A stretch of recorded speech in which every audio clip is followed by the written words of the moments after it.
Hola, bienvenidos a Laura Catalina, donde estaremos compartiendo por 21 minutos. La idea es darnos cuenta de cómo los libros impactan nuestras historias personales y de qué manera esto nos inspira en la vida diaria.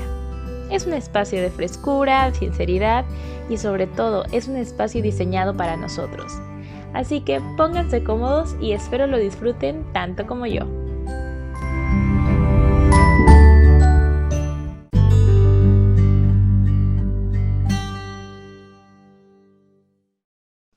Hola, ¿qué tal? ¿Cómo están? Espero se encuentren muy bien.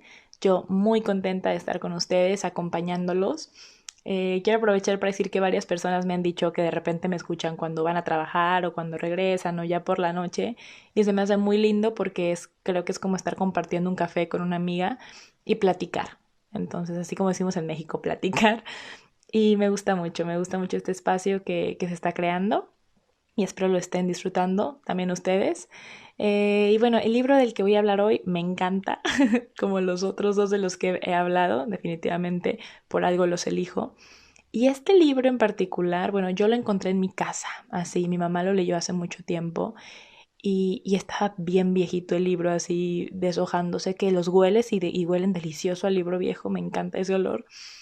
Y este es el segundo libro que yo leo de este autor, que se llama Dale Carnegie. Del otro libro, no les voy a decir el nombre porque lo voy a hablar en otro episodio, pero este libro en particular tiene un título que tú lo escuchas y ya quieres leer el libro. O sea, se llama Cómo suprimir las preocupaciones y disfrutar de la vida. Suena como muy mágico, ¿no? Como receta acá de abuela, pero es infalible. O sea, claro que funciona, claro que es mágico porque tiene consejos muy claros, ¿no? Lo que hace Dale Carnegie en sus libros es que explica un tema muy puntual, poniéndote literal así cosas que puedes hacer. O sea, no es como una novela o un libro de superación donde te habla un montón de cosas y tú vas agarrando, sino que literal al final te hace como un resumen de qué es lo que tienes que hacer. Y me encanta y además que cuenta historias como para ejemplificar esto que él quiere decir, entonces lo hace mucho más claro y lo hace muy rico. El libro tiene 1,000 capítulos con cosas bien específicas. Yo quise elegir esto porque esto va relacionado con mi historia y fue lo que yo hice en mi historia. Y pues es lo que les quiero contar el día de hoy. Entonces vamos a leer un poquito de la tercera parte del libro de Dale Carnegie. Espero lo disfruten. ¿Cómo acabar con el hábito de la preocupación antes de que él acabe con nosotros? Comencé a meditar sobre mis errores y decidí que antes de volver a la bolsa, trataría de averiguar el secreto de todo el asunto. Entré en contacto con uno de los más afortunados especuladores que hayan vivido jamás, Burton S. Castles. Creía que podría aprender mucho de él porque disfrutaba desde hace mucho tiempo de ser afortunado año tras año y comprendía que una carrera así no era el resultado de la casualidad o suerte. Me hizo unas cuantas preguntas acerca de cómo había negociado antes y me explicó después lo que yo considero el más importante de los principios de las operaciones de bolsa. Me dijo: doy una orden de tope de pérdida en todos los compromisos que adquiero. Si compro, por ejemplo, un valor a $50 la acción, doy inmediatamente para él una orden de tope de pérdida a 45. Eso significa que si el valor baja 5 puntos en relación a lo que ha costado, será vendido automáticamente, con lo que esos 5 puntos señalarán el límite de la pérdida. Al cabo de cierto tiempo, comprendí que este principio de tope de pérdida podía ser utilizado también fuera de la bolsa. Comencé a colocar órdenes de tope de pérdida para preocupaciones distintas de las financieras. Comencé a colocar una orden de tope de pérdida para cualquier fastidio o resentimiento que se me presentara y los resultados parecen obra de magia. Por ejemplo, yo tenía un amigo con el que almorzaba frecuentemente y que era muy impuntual. Antiguamente solía impacientarme durante la mitad del tiempo dedicado al almuerzo antes de que mi amigo llegara. Por último, conté a cómo había adoptado el principio de tope de pérdida para mis preocupaciones y agregué: Juan, mi tope de pérdida respecto a tu persona es exactamente 10 minutos. Si llegas con un retraso de más de 10 minutos, nuestro compromiso de almorzar juntos habrá caducado y yo me habré ido.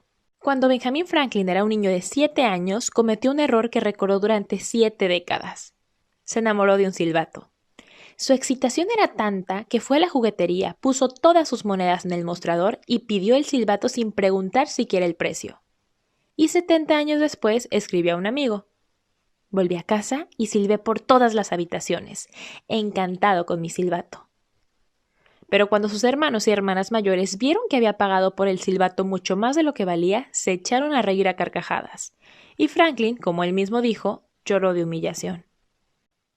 Años después, cuando Franklin era una figura mundialmente famosa y embajador en Francia, recordaba todavía el hecho de que haber pagado demasiado por el silbato le había causado más pena que el placer del silbato. Pero la lección que esto enseñó a Franklin fue la siguiente. Cuando crecí, entré en el mundo y observé las acciones de los hombres. Me dije que había muchos que pagaban demasiado por un silbato. En otros términos, pensé que gran parte de las miserias de la humanidad son provocadas por los falsos cálculos que se hacen sobre el valor de las cosas y por dar demasiado por los silbatos. Muchos han pagado demasiado por su silbato, incluso León Tolstoy, autor de 2 de las mejores novelas de la literatura universal, La guerra y la paz y Ana Karenina. Según la Enciclopedia Británica, León Tolstoy fue durante los últimos 20 años de su vida probablemente el hombre más venerado de todo el mundo. Cada palabra que pronunciaba Tolstoy era recogida en cuadernos de notas, como si se tratara de una divina revelación. Pero en lo que respecta a vivir la vida ordinaria, bien, Tolstoy tenía a los 70 años menos juicio que Franklin a los 7. No tenía el menor juicio. He aquí lo que quiero decir. Tolstoy se casó con una muchacha a la que quería mucho. En realidad, eran tan felices que se arrodillaban y le pedían a Dios que les prolongara aquella existencia de puro éxtasis. Pero la joven que se casó con Tolstoy era celosa por naturaleza. Solía disfrazarse de campesina para espiar los movimientos de su marido, incluso en el bosque. Tuvieron peleas espantosas. Ella se hizo tan celosa incluso de sus propios hijos que agarró un fusil y agujereó de un disparo la fotografía de su hija. Llegó a tirarse al suelo con una botella de veneno en los labios y amenazar con suicidarse mientras los niños, acurrucados en un rincón de la habitación, gritaban de terror. ¿Y para qué todo esto? ¿Para qué estas 2 personas convirtieron su hogar en lo que el propio Tolstoy denominó un manicomio? Evidentemente había varias razones. Una de ellas era que tenían el ardiente deseo de impresionarnos. Sí, somos aquellos cuya opinión le preocupaba tanto. ¿Y es que nosotros tenemos un serio interés en saber de quién era la culpa? No, estamos demasiado ocupados en nuestros propios problemas para perder un minuto pensando en los de Tolstoy. ¿Qué precio pagaron esos 2 por su silbato? 50 años de vivir en un verdadero infierno solo porque ninguno de ellos tuvo el buen juicio de decir basta. Porque ninguno de ellos supo apreciar los valores en la medida necesaria para decir demos una orden de tope de pérdida para esto ahora mismo, digamos basta en este mismo instante. Sí, creo honradamente que tal es uno de los mayores secretos para conseguir la verdadera paz interior, una juiciosa apreciación de los valores. Y creo que podemos aniquilar el 50% de todas nuestras preocupaciones con solo establecer un patrón de lo que las cosas valen para nosotros en función de nuestras vidas. Por tanto, para acabar con el hábito de la preocupación antes de que él acabe con nosotros, he aquí las 3 preguntas. 1. ¿En qué medida verdaderamente me importa esta cosa por la que me estoy preocupando? 2. ¿En qué punto fijaré la orden de tope de pérdida para esta preocupación y olvidaré el asunto? 3. ¿Cuánto exactamente pagaré por este silbato?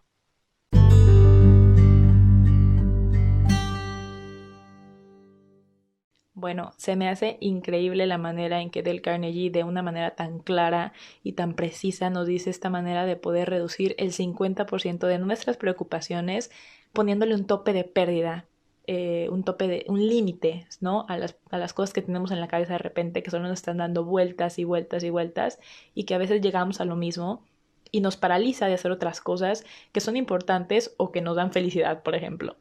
Entonces, la historia que voy a platicar tiene que ver con el lugar donde estoy viviendo actualmente, que es Nueva Zelanda. Es una historia que no he compartido con muchas personas realmente, pero creo que es importante compartirlo para que sepamos cómo aplicar estos principios, aunque no fue fácil para mí, y ya se los contaré en la historia, pero que hay que intentarlo, porque digo, si ya tenemos esta información que es muy útil, pues hay que llevarla a la vida real y no solo dejarla en un libro. Entonces, ¿qué pasa? Yo llego aquí a Nueva Zelanda con la visa Working Holiday y junto con mi pareja, cada quien tenía su visa. Y bueno, estando aquí, él consigue trabajo muy rápido, él llegó 2 semanas antes que yo. Y nuestro plan no era venirnos para siempre, pero sí con la posibilidad de buscar un mejor futuro para nosotros. Entonces él encuentra trabajo haciendo landscaping, que es un tipo de paisajismo, se llama en México, es diseño de jardines, hacer terrazas, hacer vallas de madera, también poner flores, planear, ¿no? Planear cómo vas a hacer que tu jardín se vea bonito prácticamente. Y él habló con su jefe y le dijo, mira, yo solo puedo trabajar 3 meses para ti y después o tú me tienes que sponsorear, como lo decimos aquí medio pocho, que es que que te ofrezcan un trabajo de tiempo completo para yo poder seguir trabajando contigo o me tengo que ir. Entonces me quiero quedar y si tú me puedes ayudar con el sponsor bien y si no, pues me voy a buscar otro lugar. Y el jefe le dijo, bueno, vamos viendo cómo trabajas y lo hacemos, ¿no? Le fue muy bien, la verdad es que lo hizo súper bien y le dijo el jefe como a los 2 meses, sí, te voy a ayudar. Para esto yo encontré un trabajo de mesera en un restaurante argentina que estaba muy cool, la verdad que me gustó mucho esto del servicio al cliente en mesera y todo esto. Y después ese restaurante cerró y yo no. Entonces me puse a buscar otro trabajo, encontré trabajo en una cocina donde conocí a una de mis mejores amigas que tengo ahorita en Nueva Zelanda y es de Croacia. Y bueno, lo que sucedió fue lo siguiente. Él estuvo recibiendo pago bien hasta que llegamos a los 3 meses, ¿no? Y a los 3 meses fue, pues es que ya no puedes trabajar aquí porque no vamos a incumplir las condiciones de la visa, si es que estamos aplicando a una visa ya. Entonces, a mí me pagaban el mínimo porque era una cocina y estábamos, literal, lo que hacíamos es que es una empresa que lo que hace es que te manda como todos los ingredientes para que tú hagas una receta. Entonces todo viene con colorcitos, muy bonito, y ya tú lo que haces es integrarlo todo y una comida muy rica e internacional que te tardarías en hacer, no sé, 1 hora, la haces en 20 minutos, ¿no? Entonces me pagaban el mínimo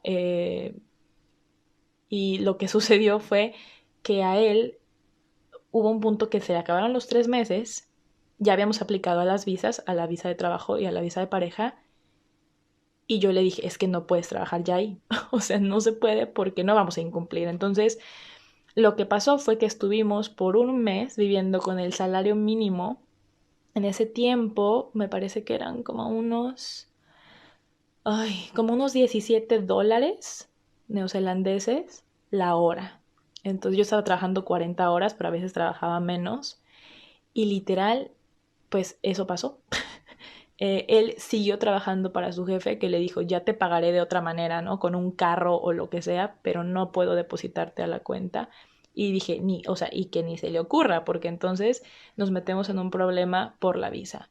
Entonces, sí, lo del pago se iba a ver diferente, pero fue algo complicado porque pues realmente yo siempre he sido muy administrada, entonces yo le decía, mira, tenemos esto, vamos a ganar la renta aquí es muy cara, entonces la renta es tanto, de la comida es tanto, y nos quedan como $10 para el fin de semana, ¿no? Entonces, literal, solamente era la renta y la comida. Y es difícil porque vas llegando a un país donde te quieres ir a pasear, donde quieres conocer, donde quieres todo esto, pero no se podía. Y me acuerdo que ni siquiera hablábamos la posibilidad de que no nos dieran las visas porque era un caos, ¿sabes? Nosotros obviamente llegamos a este país con deudas, con las tarjetas de crédito al tope, entonces ni siquiera lo hablábamos porque no nos queríamos preocupar y nunca hablamos después de este tema, es muy simpático ahora que lo pienso, pero yo me acuerdo que yo en mi mente decía, bueno, ¿qué tanto me preocupa esto, no? Ahora sí que siguiendo los principios de Carnegie, o sea, ¿qué tan importante es esto para mí? Yo dije, bueno, es súper importante, claro, me quiero quedar en este país, estoy muy contenta, me siento muy segura, quiero estar aquí. Pero también yo pensaba, y todo esto fue un trabajo interno porque no se lo compartí a él, porque era demasiada presión en serio en mi mente, así de me quiero quedar, y sentía que decir la posibilidad de que no nos quedáramos era como mandar una señal al universo. Entonces todo esto lo pensaba en mi cabeza e intentaba pensarlo lo menos posible, por lo mismo de Carnegie, ¿no? Entonces yo decía, bueno, ¿qué tanto me importa? Me importa mucho, pero si me tengo que ir, pues me voy, ¿no? Entonces ya viajaremos por el país a lo mejor y terminando nuestro año nos regresamos a México. Listo. Después, la segunda pregunta de Carnegie llegó a mi mente, ¿no? ¿Cuál es mi tope de pérdida? ¿Cuál es mi límite para pensar en esto? Y dije, cero, ¿sabes? Ya había yo pensado que qué iba a pasar. O sea, si era así, me daban la visa, pues todo bien, padrísimo. Normalmente estas visas las dan por 3 años y dije, pues va a estar increíble. Y si dicen que no, nos vamos a viajar y luego volvemos a México. Listo, ahí estaba la situación. Entonces, cuando empezaba a pensar, como, ay, pero ¿qué pasa si no? Me decía a mí misma, no, tu tope de pérdida para esta preocupación es 0. O sea, ponte a pensar en otras cosas, pónganse a ver la tele, pónganse a caminar en los parques que son gratis, pero no pienses en esto porque de nada te sirve y solo te llena la cabeza de mucho estrés. Entonces, de verdad, empezaba a pensarlo y yo me decía a mí misma, no, no se puede. Y la última pregunta, que es ¿cuánto estoy dispuesto a pagar por este silbato? Bueno, nosotros decidimos invertir y pagarle a un asesor migratorio para que nos ayudara en el proceso, porque pese a que uno pueda leer bien las cosas y todo, hay muchas dudas, y más si quieres hacer el proceso bien estando en otro país, ¿no? Entonces yo dije, no, no va a ser posible. O sea, quiero pagar por alguien que me pueda acompañar en el proceso, que pueda tener una duda y preguntarle. Entonces, eso tuvo un costo, las visas tienen costo, los exámenes médicos tienen costo, las traducciones, todo tenía costo, ¿no? Y de repente sacar un papel, que es el papel de no antecedentes penales, es muy complicado en México, pero muy complicado, o sea, de que literal Colombia, Chile, lo pueden sacar por internet, se los dan en 2 segundos, y México es todo un trámite, como si estuviera sacando un pasaporte, ¿no? Entonces nosotros cometimos un error y sacamos el de Jalisco en lugar del de el federal. Jalisco es un estado y en lugar de un estado sacamos, digo, en lugar del federal sacamos el del estado, ¿no? Entonces nos contacta mi asesor migratorio y nos dice, oye, ¿sabes qué, Laura? O sea, pues va bien tu aplicación, no han dicho nada, pero el papel que presentaron no es el correcto. Y yo, no puede ser, porque ya haber sacado el de Jalisco había sido muy complicado, de que tuvimos que mandar papeles originales a México, o sea, una locura. Entonces ahí sí fue un momento que yo me estresé mucho, me acuerdo que lloré y yo le dije a este chico, le dije, ¿sabes qué? Yo ya no quiero seguir ni siquiera en el... O sea, ya, no podemos gastar más dinero porque mandar esos papeles nos va a salir al menos unos $200 neozelandeses. Y le dije, y no tenemos ese dinero, no lo tenemos, entonces hagamos lo que podamos con las herramientas que tenemos. Y le dijimos al asesor, ¿sabes qué? Diles que no podemos conseguir ese papel y que qué se puede hacer, que me den una visa por el tiempo que me lo puedan dar. Y dicho y hecho, eso hicimos. Como al 2, 3 días me llegó un correo de nuestro asesor migratorio en la noche que nos estaba diciendo que la visa había sido aprobada. Aquí no puedes estar en Nueva Zelanda por más de 2 años si es que no tienes ese papel. Entonces nos la dieron como por un año adicional, pero nosotros nos sentimos súper felices, súper aliviados y respiré de una manera tan grande cuando nos dieron la visa, porque fue un proceso muy estresante y toda la gente que ha pasado por los procesos de visas lo deben de entender. Pero lo más importante fue esto. Creo que yo me hubiera vuelto loca si hubiera estado hablando y hablando de lo mismo, incluso con él. Pero no importa lo que hables con las demás personas, importa mucho lo que hablas contigo mismo. Y eso es, creo que, lo más importante, porque al final de cuentas es lo que quiere transmitir Carnegie, ¿no? O sea, que realmente esta preocupación que tienes le pongas un límite, ¿sabes? No me voy a preocupar más porque no tiene caso. Entonces, ahí se los dejo como una historia real. Después de eso, pues ya empezamos a ganar dinero, ya cada quien podía ganar de sus trabajos y todo, y las cosas mejoraron mucho después de eso. Entonces, sabíamos que era obviamente una etapa, un momento, pero fue un momento duro. Nosotros no pedimos de qué dinero a nuestros amigos o a nuestra familia porque era algo por lo que decidimos pasar, ¿sí? Nadie nos dijo, ay, contrata un asesor o lo que fuera, pero quisimos tomar responsabilidad de nuestras acciones y creo que eso te define mucho porque van a seguir viniendo problemas y uno tiene que aprender a poderlo, sí, a poderlo sobrellevar, a pasar los obstáculos de la manera más independientemente posible, porque no toda la gente va a estar contigo siempre. Y aunque es precioso y yo tengo familia y amigos que amo y me apoyan en mil y un maneras, es bien importante que aprendamos a hacer las cosas por nosotros mismos. O pagarle a alguien, como en este caso nuestro asesor. Al menos unos $1000 neozelandeses. Y ahora voy a compartir con ustedes un texto que escribí cuando llevaba aproximadamente un año desde haber llegado a Nueva Zelanda y cómo me sentía respecto a mi país y respecto a lo que estaba viviendo en ese momento.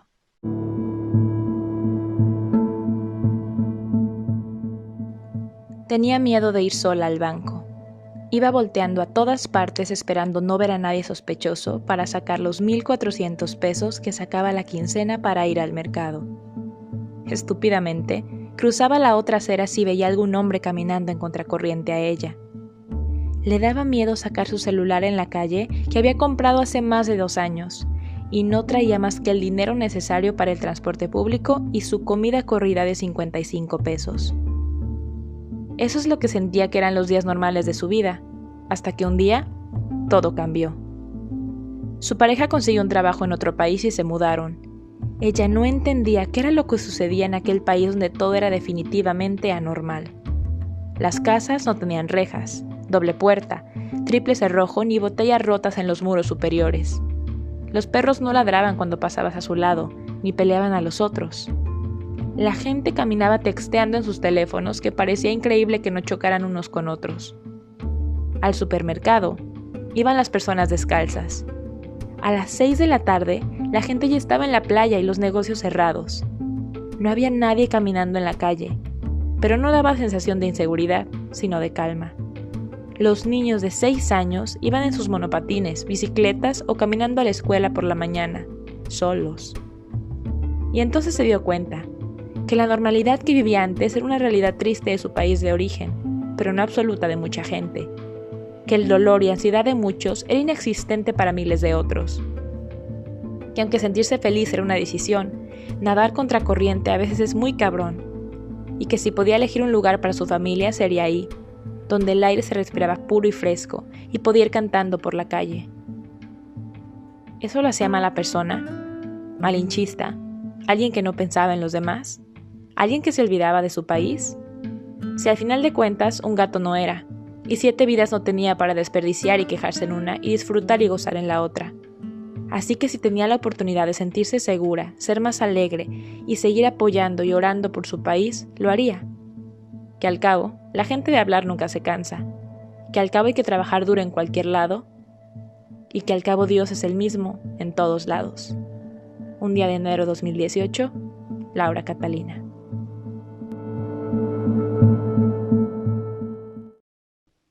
Bueno, espero les haya gustado la historia que compartí el día de hoy de mi vida. La verdad es que lo hice con mucho cariño porque sé que es posible que alguno de ustedes esté pasando por una situación financiera complicada o de salud o problemas de pareja o lo que sea.